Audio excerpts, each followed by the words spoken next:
Questions जो कि usually clinics में या हॉस्पिटल्स में पूछे जाते हैं या फिर फैमिलीज़ में डिस्कस किए जाते हैं। ऐसे क्वेश्चन को सेंसिटिव टॉपिक्स कहा जाता है जो कि बहुत कम लोग पूछ सकते हैं।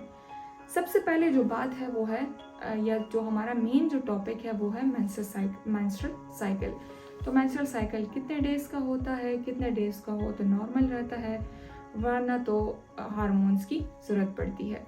तो अगर आज आपका फर्स्ट डे है और एक 7 डेज़ का साइकिल आपने गुजार लिया है तो आपके इस फर्स्ट डे से नेक्स्ट डे के फर्स्ट डे तक का जो साइकिल होगा उसको हम नॉर्मल कंसिडर करते हैं। यानी कि 7 दिन आपके ये काउंट हो गए और इसके अलावा जो डेज होंगे वो आपके साइकिल का दिन दौरानिया होता है जो कि नॉर्मली 22 से 28 दिन का होता है। ये एक नॉर्मल पीरियड कंसिडर किया जाता है। बाज़ औरतों को ये सवाल होता है कि डॉक्टर साहिबा हमें 2 दिन पीरियड्स होते हैं फिर 4 दिन बाद हमें ज़रूरत नहीं पड़ती। बाज़ औरतों को या बाज़ ख़वातीन को दर्द की शिकायत रहती है, दिल ख़राब होना, मतली होना, ये नॉर्मल है। तो ये इंडिविजुअल वेरिएशन है जो कि नॉर्मल कंसिडर किए जाते हैं। फ़्लो भी इसी तरह से है, यानी पहले 2 दिन हैवी फ़्लो रहता है फिर उसके बाद ग्रेजुअली कम होना शुरू हो जाता है।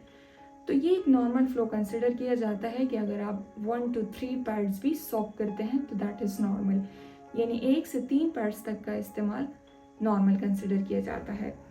इसके अलावा जो क्वेश्चंस है वो है कि डॉक्टर साहिबा हमें शॉवर लेना चाहिए कि नहीं। आपकी हाइजीन का ये ऐसे डेज होते हैं जिसमें आपकी हाइजीन का ख्याल रखना बहुत इम्पॉर्टेंट है। अपनी हाइजीन का बहुत ख्याल रखें। शॉवर लेना है बिल्कुल ले सकते हैं, आप गर्म पानी से शॉवर लें और अपनी सफाई का ख़ास ख्याल रखें। साफ़ पैड इस्तेमाल करें, 4 घंटे से ज़्यादा पैड इस्तेमाल नहीं करना चाहिए। जर्म्स डेवलप होते हैं या फिर जर्म्स के बाद पेशेंट को इचिंग स्टार्ट हो जाती है, तो 4 घंटे से ज़्यादा पैड इस्तेमाल नहीं करना चाहिए। इसके अलावा जो क्वेश्चंस है वो है हार्मोन्स का। जो औरतें हार्मोन्स इम्बैलेंसेस का शिकार होती हैं, यानी कि डिले साइकिल, किसी के 2 महीने बाद पीरियड्स हो रहे हैं, किसी के 3 महीने बाद पीरियड्स हो रहे हैं, किसी के महीने में 2 बार पीरियड्स आ रहे हैं, तो उसको हम नॉर्मल कंसिडर नहीं कर सकते हैं। उसके पीछे बहुत सारे रीजंस हैं। डिले साइकिल का रीज़न अलग होगा और फ्रिक्वेंट या फिर मंथ में 2 बार साइकिल का होना इसका रीज़न चेंज होगा। इसके अलावा पेशेंट को हम ये एडवाइस करते हैं यूजुअली फीमेल्स को कि फैटी मील्स या फिर बेकरी के आइटम्स को अवॉइड करें। आपका एनवायरनमेंट आपके पीरियड्स पे बहुत इफ़ेक्ट करता है, आपका स्ट्रेस बहुत ज़्यादा इफ़ेक्ट करता है आपके नॉर्मल साइकिल को। तो हम पेशेंट को एक्सरसाइज का एडवाइस करते हैं और योगा एंड फिटनेस के बारे में लाइफस्टाइल मॉडिफिकेशन उनको बहुत ज़रूरी है, यानी उसकी हिदायत देते हैं। इसके अलावा पेशेंट अगर बहुत ज़्यादा डिले